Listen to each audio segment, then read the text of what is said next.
Now at 9, the 4 States Heart Walk took place today to bring heart health awareness. Plus, Girl Scouts earn new badges at the George Washington Carver National Monument. And a local winery celebrates 25 years with a birthday party. The 4 States Most Watched News starts now. Thank you for joining us tonight. I'm Elise Noe. The second annual Joplin VA 5K walk took place today at King Jack Park in Webb City. The walk was in honor of area veterans as well as those that completed the walk, run, or roll program. The event included presentations from the Fayetteville VA and presenting of colors from the Webb City Juniors ROTC program. Time to give back because I'm not a veteran. I was 8 years old when I came to the United States. My family chose to come to the United States because of all the opportunities available here. The event was a fun run or walk. No times or scores were recorded. The 4 States Heart Walk was held today at Leggett and Platt Center at MSSU. Over 250 people signed up in support of the fight against heart disease and stroke. Community members, sponsors, and volunteers joined together to raise over $36,000 for the American Heart Association. Those in attendance walked 1.5 miles to help bring awareness to heart health. For many, the importance of an event like this means they can continue on living normal lives. We're very big into volunteering in the community. We're a community bank. The Heart Walk itself is important to me. I am a survivor, and Lynn, who's not here, but her granddaughter is also a survivor. The American Heart Association's 4 State Heart Walk fundraiser will be accepting donations until October 30th. Their fundraising goal is $50,000. Meteorologist Sam Lane joins us for a first look at weather. All right, thank you very much. It's been a beautiful day across the area. A little bit on the warm side, but not all that unusual for late September with temperatures in the upper 80s. We have some showers out towards the west, but they're going to stay there. Temperatures tonight are going to drop through the 70s into the 60s by 64 degrees by tomorrow morning. And if you're heading out to worship service tomorrow, off to church at about 72 degrees. And then by the time you head home, we're looking at a temperature of around 83 degrees with mostly sunny skies. Heading out to the lakes, they're a little bit below normal, especially Elk City right now, about 5 feet below normal. Grand Lake is about 1.33 feet, about the same over there at Table Rock at about 1.39 feet below normal. And Stockton Lake is improving a little bit, but still about 5 feet below normal. Looking down the lane, we are going to have a sunny Sunday, a warm Monday with storms on Wednesday, and some falling temperatures after that. And I'll detail all that coming up in just a bit. The 3rd annual Hispanic Heritage Festival was held in Carthage this afternoon. The event brings together people from all communities all over the area to come celebrate culture and Hispanic heritage. The event included artists from all over the world and local vendors. Festivities will continue until 11 p.m. tonight. Local Girl Scout troops were offered the chance to come earn their badges. The Scouts went out to George Washington Carver National Monument, where they were guided through making discoveries and doing arts and crafts. The Scouts also learned important facts about George Washington Carver and the monument made in his name. It's really nice to be out of federally protected land. They learn about leave no trace and are advocates of being stewards of this special lands. And so you can take pride in these special places by doing not only the activities that the Girl Scouts are doing today, but on a larger level just by recreating here and learning the story of George Washington Carver, which we protect every day of the year. The event was open to cadets of all ages, all of whom were earning their badges. Keltoy Winery celebrated 25 years today with a birthday party. The party included live music, street tacos, cake, and of course, fan favorite wines. Attendees were also able to participate in hay rides and learn about the Keltoy murals from artist Kyle McKenzie. We have live music up there. Dale is playing right now, and hay rides for the kids. And anything else, Donna? We have tours, and we have murals painted all around the building, and the artists that painted the murals will be here today giving tours and telling about the murals. The event began at 11 and wrapped up around 6 this evening. This afternoon, the House approved a stopgap bill to fund the federal government for 45 more days, averting a government shutdown. House Speaker Kevin McCarthy had dropped demands for steep spending cuts in an attempt to win the support of Democrats. The package now goes to the Senate, which is expected to approve the legislation. The bill did not include financial help for Ukraine, which has been opposed by an increasing number of Republican lawmakers, but it does increase federal disaster assistance by $16 billion, as President Biden has requested. The approval came with just hours left before the midnight deadline to fund the government or face a shutdown. The passing of California Senator Dianne Feinstein means that the state's Governor Gavin Newsom will be tasked with appointing her interim replacement. Newsom has made some allusions as to who that might be, and it's ruffling some feathers in California's Democratic Party. Fox News correspondent Alexandria Hoff has that story. Part of the pressure has to do with timing. The California primary for Feinstein's seat isn't until March, and Democrats here in D.C. are facing a thinning majority, just 50-49, with the vacancy left by Senator Feinstein's passing. So now Governor Gavin Newsom is tasked with quickly appointing a temporary replacement. But past promises are complicating the matter. Back in 2021, Governor Newsom vowed that he would appoint a black woman to the job. That's because he had appointed California's other senator, Alex Padilla. Padilla is Latino, and the seat had belonged to now Vice President Kamala Harris, so he wanted to even things out. But Newsom also says he won't be selecting someone who's currently running for Senate.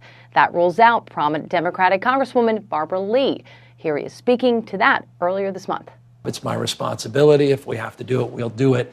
You're going to abide by your pledge? Yeah, interim appointment. I don't want to get involved in the primary. So no, you would not appoint anybody that is filed for this race? It would be completely unfair to the Democrats that have worked their tail off. That primary is just a matter of months away. I don't want to tip the balance of that. Congresswoman Lee and others took issue to that, writing on X, quote, "The idea that a black woman should be appointed only as a caretaker to simply check a box is insulting." The Associated Press reports that the NAACP is pushing Newsom to stick to his promise to appoint a black woman. Overall, this is a task that Governor Newsom said he never wanted to do. He was close to Senator Feinstein and said yesterday that her tenacity was only matched by her grace. In Washington, Alexandria Hoff, Fox News. Later, how moving throughout your day can go a long way. Well, new research says seniors can improve their health by adding more steps to their day. A study published in the Journal of Cardiovascular Development and Disease says adding 3,000 steps a day can lower blood pressure significantly. Researchers focused on sedentary older people 68 to 75 walking 4,000 steps a day. By increasing to 7,000 steps, systolic blood pressure dropped 7 points. Some researchers say those drops equal lower risk for premature death, heart-related causes, and stroke. If you have any trouble scheduling a time to work out, a study says just go about your day and you may live better anyway. And this study, published in the Lancet Public Health Journal, shows some incidental activity in the course of your normal routines actually works like exercise and helps you reduce some bad health risks. The researchers collected data from middle to late age people with wrist-worn devices, followed their activity, and measured against their health records. A produce company is recalling thousands of cantaloupes over possible salmonella contamination. Eagle Produce LLC says it's recalling 6,454 cases of Candy brand whole cantaloupes. The recall comes after a distribution center test by the FDA revealed the cantaloupes could contain salmonella, which can cause serious or sometimes fatal illnesses, especially among the elderly and children. The products have UPC number 4050 and were distributed between September 5th through 16th in 19 states. The FDA consumers should dispose of the cantaloupes and contact Eagle Produce LLC for more information. Meteorologist Sam Lane is next with a complete look at the forecast. And later, the FBI is warning about scams targeting senior citizens.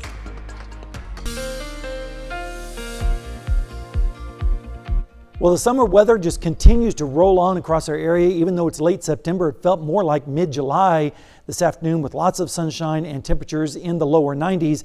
And let's start out this morning at Indigo Sky Casino and Resort. And as we go through the day, you can see that we started out with some clouds this morning, and then those rapidly moved out. And most of the day was clear blue skies, indigo skies, in fact, across the area. And then a few cirrus clouds this evening towards sunset, but a beautiful day all in all. 90 degrees was our high, only 3 degrees away from the record set back in 1952. Normals this time of year are 77 and 54. So, of course, we weren't anywhere near that. And unfortunately, we're still way behind on the rainfall, about 10 3/4 of an inch so far. And if we take a look at the month of September, we only had about 5 days of below normal temperatures, 2 normal days, and the rest of them were above normal. So it's no surprise that we ended up with September being above normal on the temperatures by 3 degrees, which made it the 13th warmest September in Joplin history. And of course, we ended up behind on the rainfall yet again. No rain on the radar tonight, not expecting any, and unfortunately that's going to just exacerbate the drought situation, especially in southeastern Kansas, where it's still severe and extreme in Chautauqua and Elk counties. No rainfall expected for the next 36 hours either. We're going to have to wait till about Wednesday before the chances really start to increase. Right now, though, temperatures are very pleasant, generally in the 70s, a few 80s showing up like in Neodesha and Independence with 82 and 81, respectively, 75 down in Jay. Ridge of high pressure still in control, and it's going to remain in control until about Tuesday. That's when a front will start to approach from the west, move through on Wednesday, generating showers and thunderstorms, and then some much cooler fall-like weather starts to come in behind that system as we head towards the latter part of next week. Rainfall amounts with that system are expected to be generous, generally around an inch, especially further south according to the GFS model.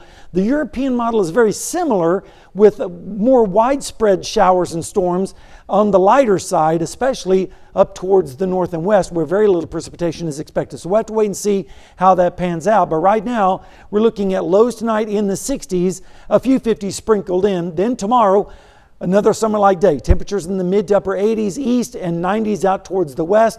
And then as we go into Monday morning, lows again in the 60s. And then Monday afternoon looking pretty warm as well, with highs in the upper 80s and lower 90s out towards the west. So another summer-like day. And then Tuesday, breezy, with temperatures in the mid 60s in the morning. And then in the afternoon, we're going to see a high of around 83. And then finally, some storms roll in as we head into Wednesday with a high of only 75. And look at those highs for next weekend, Elise, 60s with lows in the 40s. That's like sweater weather, definitely football weather, that's for sure. Absolutely. I hate to say it, today was too hot for tomorrow to be October. I almost didn't believe it. Well, hopefully no more 90s after tomorrow. It sounds good to me. Thanks, Sam. Coming up, UAW strike negotiations continue. The transition to electric vehicles has become a sticking point in negotiations as the UAW strike is now in its 3rd week. I'm Jonathan Siri in Atlanta. I'll have details coming up. Spam calls, emails, and even texts are some of the ways scammers are trying to steal from people. But authorities say there is one group that's being targeted more, the elderly.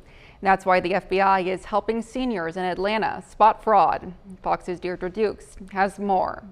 Every day I get a bunch of emails, and then the calls come, and now they actually have names. Helen Jackson's not alone. A growing number of fraudsters are preying on seniors via text, phone, and over the internet. Each year, the elderly lose over $3 billion to scammers.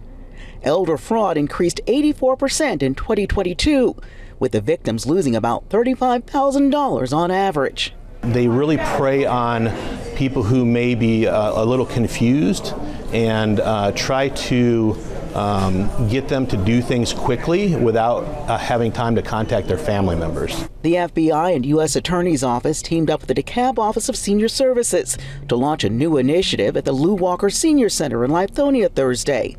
The goal? To teach seniors how to spot scams and avoid becoming a victim. My daughter, and they warned me, don't ever click on links. I got a whole lot of them in my phone right now, and I ain't clicking on any of them. Experts say seniors should follow Lorna Irvin's example.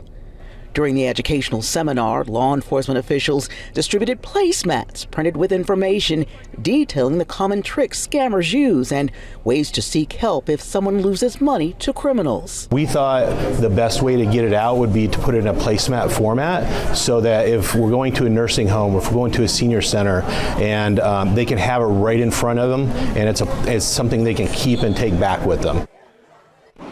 New government data shows an important index of spending still rising during inflation. Some Labor Department figures for the month of August show costs still going up in the Personal Consumption Expenditures Index. The index measures cost of durable goods and services. The department says the index rose 0.4% and on an annual basis went up 3.5%. Some economists say spending could continue to slow because of higher costs, interest rates, and resumed student loan payments. High school students who want to apply for federal student loans for college will have to wait a little longer than usual this year. The free application for federal student aid, which is better known as FAFSA, normally opens on October 1st. But this year, students and their parents cannot access it until December.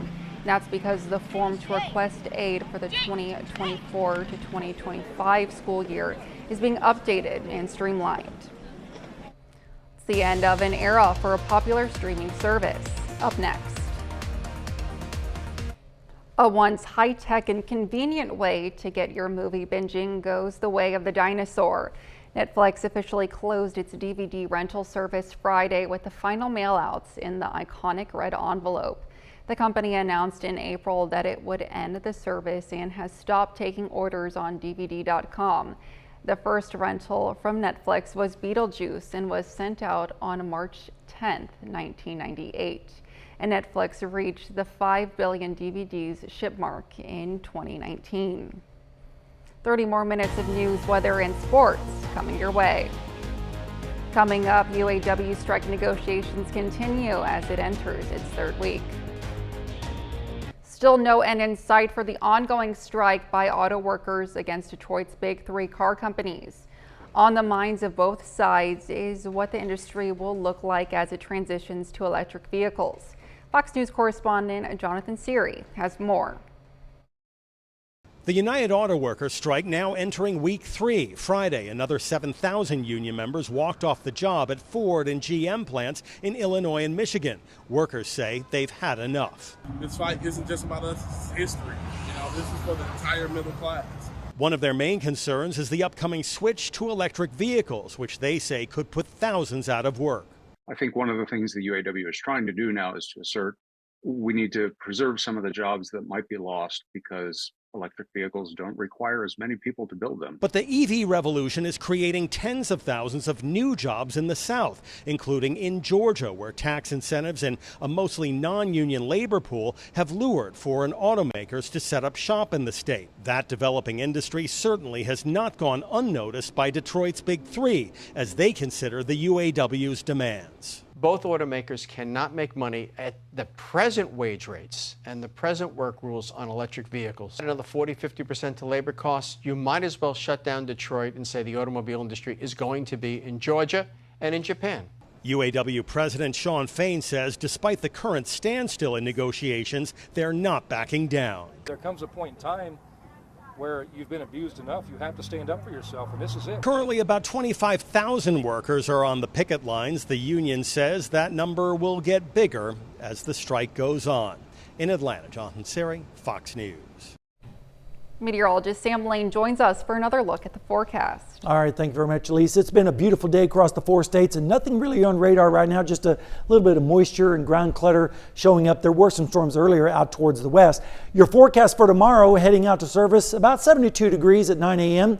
And then in the afternoon, around lunchtime, 83 degrees heading home with mostly fair skies. And then as we take a look at the lake levels, they're still pretty low at Elk City, about 5 feet below where it should be. Grand Lake is better, 1 1/3 or just a little bit below that. And then about the same over in Table Rock, and Stockton Lake is improving, but it's still about 5 feet below where it should be this time of year. Looking down the lane, we're going to have sunny Sunday, a warm Monday, and then some storms start to come in as we head towards Wednesday. And then behind that, more fall-like temperatures, and I'll tell you more about that in weather in just a little bit. Well, the Supreme Court will consider whether states can regulate social media companies that restrict user content.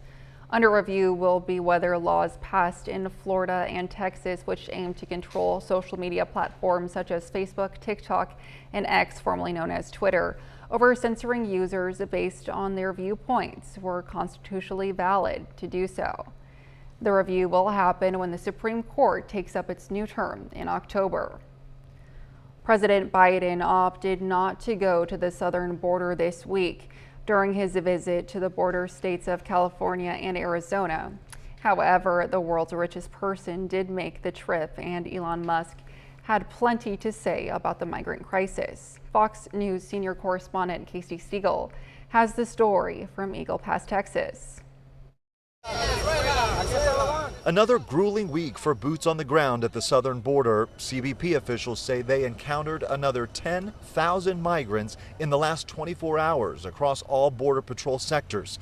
Officials say nearly 2,000 came across in Eagle Pass, Texas alone, where roughly 5,000 migrants are now in custody, held at a facility only designed to house about 1,000. There's no consequences at all. I would love to say there's a little bit.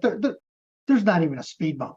Late Thursday, billionaire tech mogul Elon Musk paid a visit to Eagle Pass, hosted by Republican Congressman Tony Gonzalez. Musk live-streamed much of it on his X platform, saying he wanted to show people what was going on, raw and unedited. If we don't do something soon, we're just going to have, like I said, a collapse in social services. At times, Musk questioned Congressman Gonzalez about what he was seeing, noting some included what he referred to as pretty extreme individuals. A guy who came through who had face tattoos, including tears, tattooed on his face, means that they have murdered someone. Yeah. And they are so proud of having murdered someone that they tattoo one tear on their face for every person that they kill. Is that correct? That's exactly right. I mean, these are and this person just claimed asylum. And we just let them in. We let them in. In his roughly 2.5 hours on the ground here, Elon Musk did say, as an immigrant himself, he's pro-immigrant. However, he made the distinction they can't come into the country if they're breaking the law. In Eagle Pass, Texas, Casey Stiegel, Fox News. Still ahead, an ice cream that could be good for the environment. Would you eat a bowl of ice cream made from plastic? I'm Marianne Rafferty with a new look at the new creation hoping to combat global pollution. Coming up.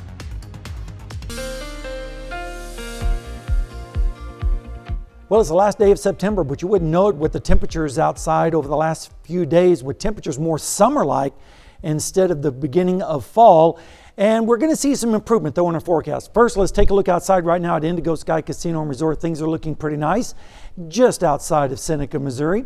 This afternoon, we made it up to 90, which was only 3 degrees away from the record back in 1952. These are not the kind of records we want to set this time of year.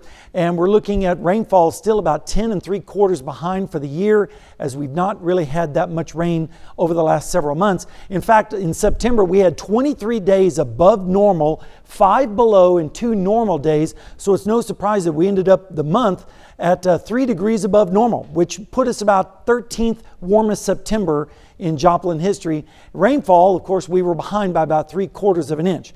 No rain on the radar tonight. We're not expecting any tomorrow either.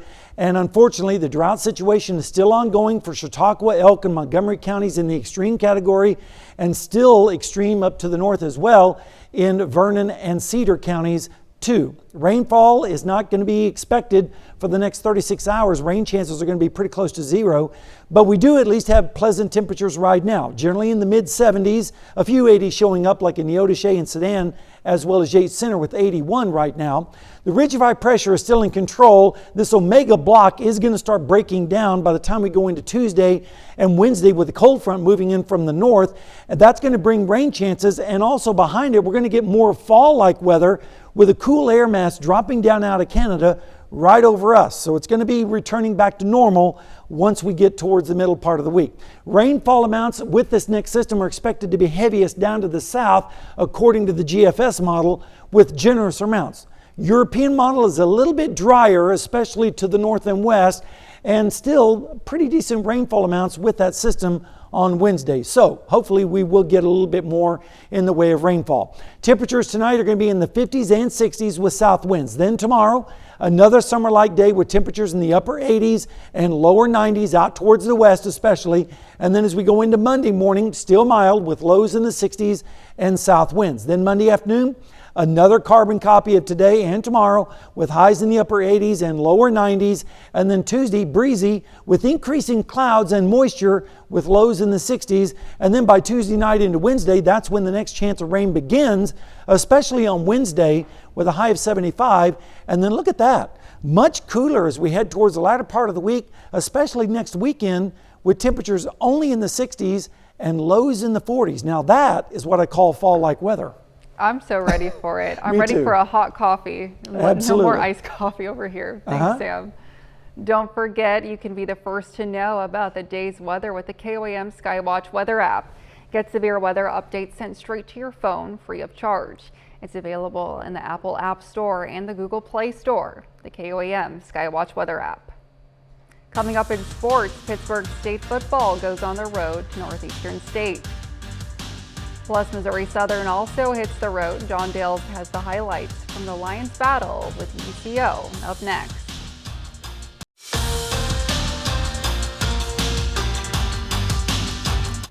Pitt State football has started the year according to plan, winning the first 4 games. This afternoon, the Gorillas go on the road, holding the number 3 ranking in the country, visiting Northeastern State, who comes into the day 0-4. And the Gorillas win big. No surprise there. 42-7, the final score in Tahlequah. Chad Dodson completes 18 of his 21 pass attempts, throwing for 2 touchdowns. Jordan Rogers gets his 5th interception. Big matchup a week from today at Carney Smith Stadium. Emporia State, number 11 team in the country, comes to town. Game was decided by just 1 point when these two met last year. Missouri Southern on the road as well. The Lions come into today at 3-1, looking for their 3rd road victory of 2023. Lions back on the road at Central Oklahoma. We start things out in the first quarter. Missouri Southern with the ball with great field position.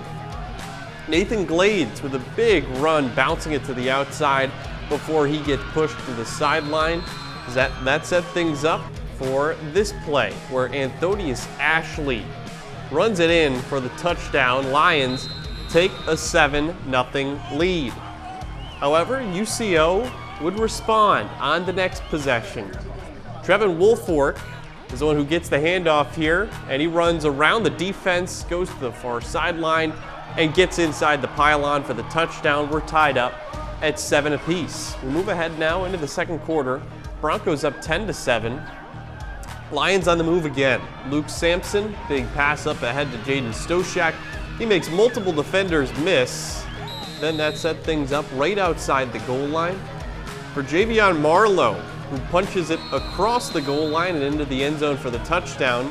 Lions would go into halftime holding a 17-10 lead, but these two would continue going back and forth in the second half. Game tied at 17 in the third quarter with Javion Marlowe again, this time from a bit further out, takes it into the end zone for the touchdown. Lions go on top 24-17. Broncos in a tie, next possession, trying to tie it up. Stephon Brown goes to Terrell Davis, and they do tie it up on that pitch and catch, 24 apiece. Both teams trade field goals after that, so we're tied at 27. Late in the fourth quarter, Stephon Brown, big play right here. Moves the chains on third down, and Central Oklahoma starting to wind that clock. They take it all the way down to 1 second left, and they hit a game-winning field goal as time expires. That does it. Southern loses a tough one, 30-27, but Atiba Bradley not going to overreact. Hey, it's one game. Don't ever let it become more than one game. No, these wins and losses aren't weighted. So losing this one doesn't cost us 3 losses. Winning this one wouldn't have gave us, all of a sudden a jump to the #1 spot in the nation. So there's no weight on these games. It's one game at a time. And like I said, we'll have another opportunity next week. We'll bounce back. We'll watch the film. We'll learn where we messed up, what we didn't do well, what we did do well, and come out a stronger, better team. Now to D1 college football in the SEC. Earlier this afternoon, Arkansas falls to 2-3. Razorbacks just couldn't contain the Aggies offense in the second half, gave up an 82-yard punt return in special teams, and a real tough showing from Arkansas QB KJ Jefferson. Elsewhere in the SEC, Mizzou goes on the road this afternoon to Vanderbilt, and not many people would have thought the Tigers are 5-0 at this point in the year, but they are. They win 38-21. Brandon Cooks with a great day at quarterback, throwing 4 touchdowns, just under 400 yards. Big matchup a week from tonight for Mizzou as the Tigers play number 13 LSU. Now we finish things out with Kansas taking on Texas. In the first quarter, no score. Third down for the Longhorns. Quinn Ewers with the quarterback keeper, and he's not going to stop till he gets to the end zone. 30-yard rushing touchdown. Longhorns take the lead 7-0. Into the second quarter, Jayhawks down 10-0. Jason Beam, quarterback keeper, and he gets met, loses the football here, but fortunately for Kansas, bounces right to Daniel Canton-Hishaw, who scoops it up and scores. 10-7 at that point. Into the third, Longhorns up 13-7. Jonathan Brooks finds a hole and he takes it all the way to the house, 54 yards out for the score. He had 217 yards on the ground. Longhorns up 20-7. Bean goes down the field deep. He finds Trevor Wilson, 58-yard score. Jayhawks back in it, only down 6. Longhorns up 26-14 in the fourth when Quinn Ewers finds Adonai Mitchell in the back of the end zone. Touchdown in Texas. Goes on to win this one 40-14. Back to our local teams though. Pitt State looked really good today. Southern looked good too, just kind of shot themselves in the foot a couple of times too, Manny. Hopefully they can get back on track next week. Hope so, yeah. Thanks, John. We'll be right back. To help reduce global pollution, scientists are trying to figure out how to use plastic in unique ways. One team is breaking down plastic waste and turning it into a molecule that gives it vanilla its taste. Now, one artist is using the product to make what she says is the first ever ice cream made with plastic. Fox News correspondent Mary Ann Rafferty takes a closer look at the cool confection. I scream, you scream, we all scream for plastic ice cream? You heard it right. This version of the sweet treat is actually made from the same materials found in plastic bottles. We have the tools today to rethink the food system we're living in. Scientists in Scotland are using special bacteria and enzymes to break down a chemical compound in plastic and convert it into something called vanillin, which is the molecule responsible for the vanilla flavor. An artist in London is using the new material to make what she says is the world's first ice cream made with plastic. The cold confection is on display in an art installation called Guilty Flavors. This project started from a very big frustration about how the plastic recycling system cannot keep up, and also that despite all the information around plastic production is not decreasing. Scientists say the ice cream hasn't been cleared for people to eat yet. This has to go through exactly the same regulatory processes and food standard processes as any other food ingredient. And only once it's been through all of those will it go anywhere near any kind of consumer product. Still, it's sparking conversation about plastic pollution and what we can do with it. According to the Organization for Economic Cooperation and Development, only 9% of the world's plastic waste is recycled. Natural vanilla is the second most expensive spice in the world. Harnessing vanilla flavor from plastic could provide a cheaper product and reduce waste in the future. Mary Ann Rafferty, Fox News. One of the world's biggest superstars is turning their world tour into a movie-going experience. Up next. Taylor Swift's Eras Tour in theaters is already a big ticket for moviegoers. It's just one example of how audiences are making an event out of the movie-going experience or taking in event cinema. From the opera to Broadway to classic re-releases, Fox's Ashley DeVorkin spoke with Fathom Events about some of the films they have headed to the big screen soon, plus their take on Swift's game-changing movie. Event Cinema offers a variety of viewing. Everything from the arts with the Metropolitan Opera and recently acquired Broadway musical Waitress. So we have a lot of different content that caters to different audiences out there. Are you ready for it? Taylor Swift's Eras Tour is bringing a game changer to theaters with record-breaking pre-sales, and other films are even shifting away from that October 13th release date. No doubt that is a game changer, and I think that music has been in movie theaters for a long time. We've been programming movies, but yeah, The Exorcist moved up. You had some others move out and that type of thing. So I think there's this stigmatism that movie theaters are just going to remain the way that they are, and they're always just going to show Hollywood movies and that type of thing. And like any other industry, they have to change, and we have to change, and we have to change for what the audiences demand and what they like. Ray Nutt of Fathom Events shares more music titles on the way. The 45th anniversary of The Last Waltz. It's Martin Scorsese directed picture with a special intro by Robbie Robertson. We captured the 2-day concert for K-Love at Red Rocks. Event Cinema also features re-releases to celebrate new releases, like The Hunger Games coming back for The Ballad of Songbirds and Snakes, and iconic scares for The Exorcist Believer. The 50th anniversary of The Exorcist. Very excited that that's going to be part of our Fright Fest series. Don't be scared. In Hollywood, Ashley Dvorkin, Fox News. It looks like some exciting movies are on It sure does. Absolutely.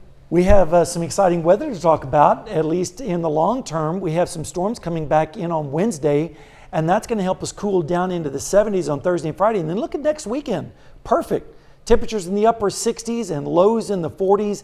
That is fall-like weather, which I think everyone is kind of expecting, certainly for this time of year. It's about time. Yeah, I agree. It's about time. I think we definitely need those cooler temperatures. At least I know I do.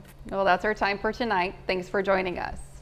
We'll leave you with video of Rare, Andy, and Bear at the Chester Zoo. We'll see you back here next time. Thanks for making us part of your night.